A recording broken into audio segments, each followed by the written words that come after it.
Today we're going to start with a basic 24-inch wreath that I have fluffed out here and ready to go for you.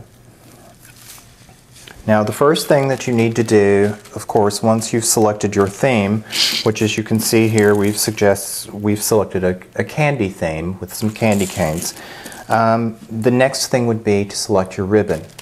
Now in this case today I'm going to use 3 different ribbons. One which is a plastic mesh, which is very popular right now and available in a couple of widths in our stores. We have a 10-inch wide and we have a 21-inch wide. Now today I'm going to use the 10-inch width just because it's easier for you to handle, but the 21-inch width is great for projects where you want additional fullness, and it really is almost as easy to handle as the 10-inch width. So to begin with, we start with our bow. And you always want to do a wreath where you have a slight angle going on. So almost like between 10 and 11 o'clock if you're looking at a clock, and moving over to 5 o'clock will give you much more interesting movement than if you're placing a wreath where your bow is directly up at the top and just hanging straight down. That becomes very static. And you want something that makes your eye move. It just makes it more interesting.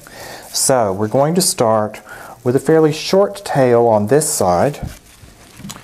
And as you've seen in the bow tying video, if you've watched that, we're going to pleat that up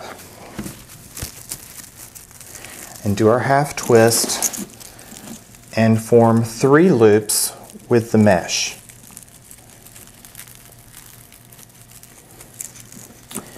And once we've done that, we're going to tie it into the evergreen wreath. Now the one wonderful thing about Christmas that makes it so much easier is you rarely ever have to use separate wires to tie the ribbons in. You can actually use the greenery itself. So we have our 3 loops, and between the 10 and 11 o'clock positions we're just going to use a couple pieces of the greenery and pull in tightly, if you can see that, and twist. Just once is enough at this point. Make sure that your short tail is over here, and then you can bring the longer length over here and just leave that sitting for the moment until you've got your other ribbons added. Start with the next width, which in this case is a 4-inch. And again, leave a tail. In this case it's maybe 16 inches long. Pleat it up, do your half twist, form your loops, and again you're going to do 3 loops because you always want an odd number for the best look. Once you've got those 3 loops, just go back into the center of your bow with the other one. Take that same 2 greenery pieces, twist once, and that locks that in. Now don't worry about fluffing so much yet. Bring that longer tail across, sit it over with the other roll. You can bring the shorter tail underneath one of the loops so that it's over here with your original beginning tail. Bring your narrowest ribbon of a slightly different but related design and do the same way. Just repeat. Again, 3 loops.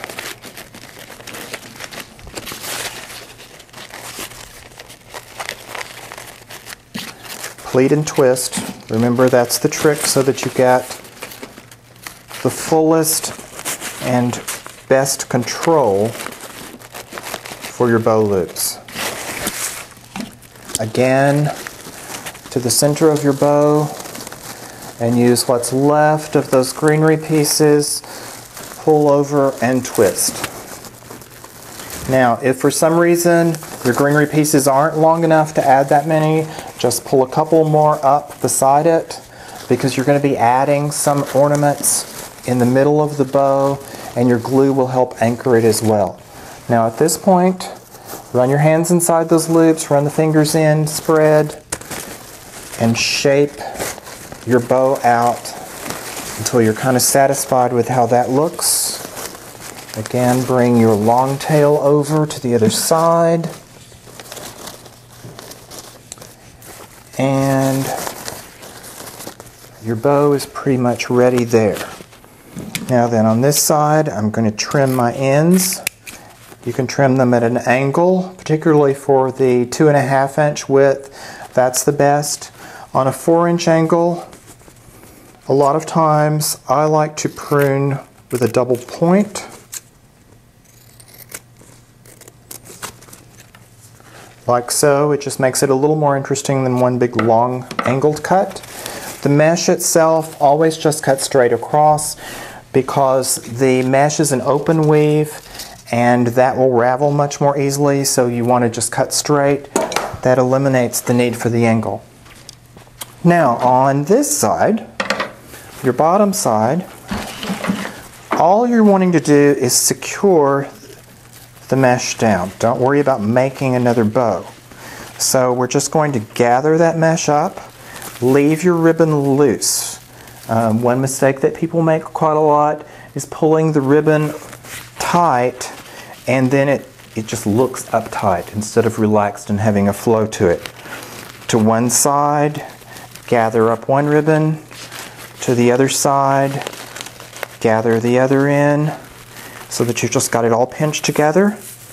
Again, between two pieces of the greenery, pull that down tight, twist together, and it's secured. Then trim off to the length of tail that you might want. However far you want this going down your wall, doorway, or wherever you're using it. Again, I suggest trim the mesh straight. Trim a 4-inch or wider ribbon where you've got double points, just for a little more interest. And on narrower ribbon, you can just cut in an angle. Now then, if you notice, you don't necessarily need to cut these all at the same length. Again, you want staggered length so that there's more interest, and it just provides a little bit of flow. Next, after you have this done, you want to start applying ornaments. And you want weight and interest. Now, one of the big mistakes that everyone makes when starting out is when you're choosing ornaments to go in a wreath is you choose too small. And then when you get it in here, it just doesn't give the richness that you want. So choose fairly large items, but you don't want heavy. The heavier they are, the more problem you have with glue or with wiring things in, because it makes everything sag if it weighs a ton. So I'm going to place this piece to the lower part of my bow because I want it just hanging out, and I kind of want the eye drawn in there. Now the light colors also help brighten the wreath up quite a bit. Now for gluing, I use just your everyday electric skillet with hot glue melted inside it. I prefer it personally because, of course, I do a lot of gluing, and because I can keep the temperature lower and I don't get burned. It's much safer than a glue gun, just because I'm clumsy with a glue gun. You can use a glue gun if you like. Just depends on how much you want to do. The glue skillets are also available in small craft sizes, so you can try that at first if you want. Otherwise, just invest in an inexpensive regular electric skillet. Now that I have that ornament placed, I'm going to place my largest candy cane because I want my theme to really show up. And that's going to end up going kind of in the middle of my bow across at another angle. So I've kind of decided where I want that to go, And then, if using a glue gun, of course, you can just run a strip of glue down the back. I'm using a wooden spoon just to dip some glue from the pan and spread it easily along the back of the piece. And then I'm able to just tuck it in where I want it to go.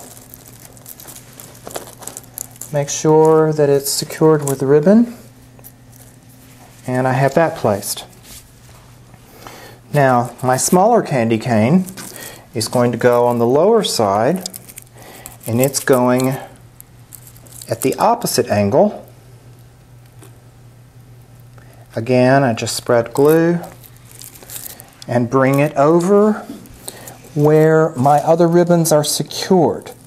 Now, not only does that secure place give you a target, but it also helps make sure that the ribbon that you've tied in will be locked into place. Once you've got that done, you're ready for a different shape. So we are going to use these larger balls with glitter and beads. And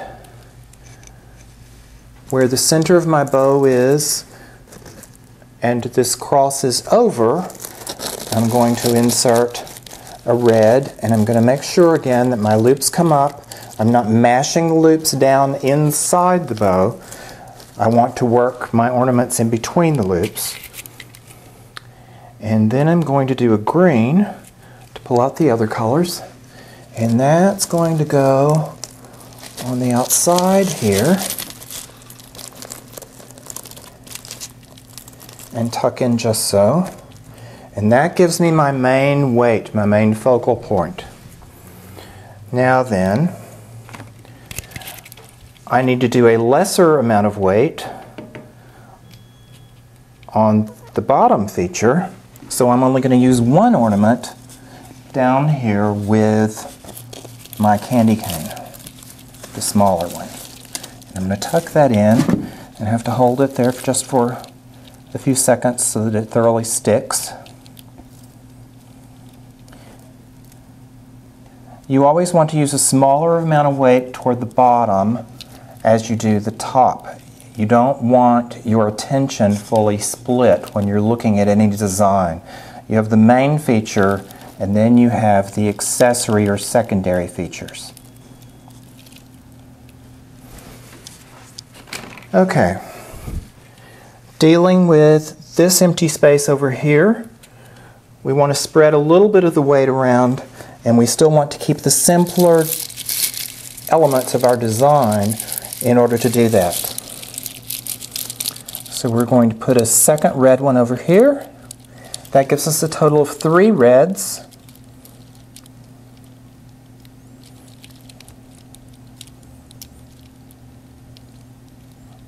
And unfortunately, it does take a few seconds sometimes for your glue to harden. Just stay patient.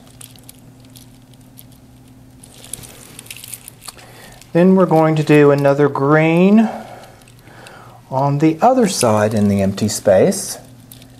And that can go over in here approximately.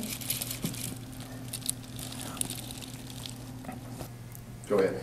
Okay, now that the ornaments are all in place and fully hardened, then you can go to the next step, which is to add what we call line design, some sprays. So you got a little more movement to the piece, and it just adds a little more interest. Now these, of course, are a ball spray, which are kind of fun because there's a little spring action going on and you got some good movement.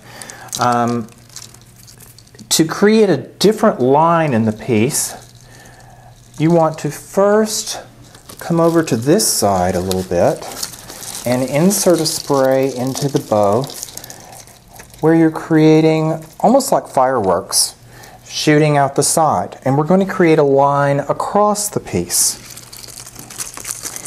And this again just adds interest, adds movement. All lines are going through the center of your bow, which is where you want your attention focused. Now on the other side, again we do the same thing, and let that shoot across that empty space, which helps connect your weight over here with your main focus. And for the last piece, we're going to insert in the center and really give you some depth to your design, because this piece is going to shoot outward. And then we can shape a little bit and got some curves going on. And it both pulls your design out so it's not as flat looking, but also just gives you some excitement. Now this has your completed wreath, and I hope that you can follow the simple things that we've done here to create your own theme, your own design. Check with our staff in the stores. They can help you select things, or consult with our designers and they can either produce something for you or assist you in creating your own design. I hope this helps. Thank you very much.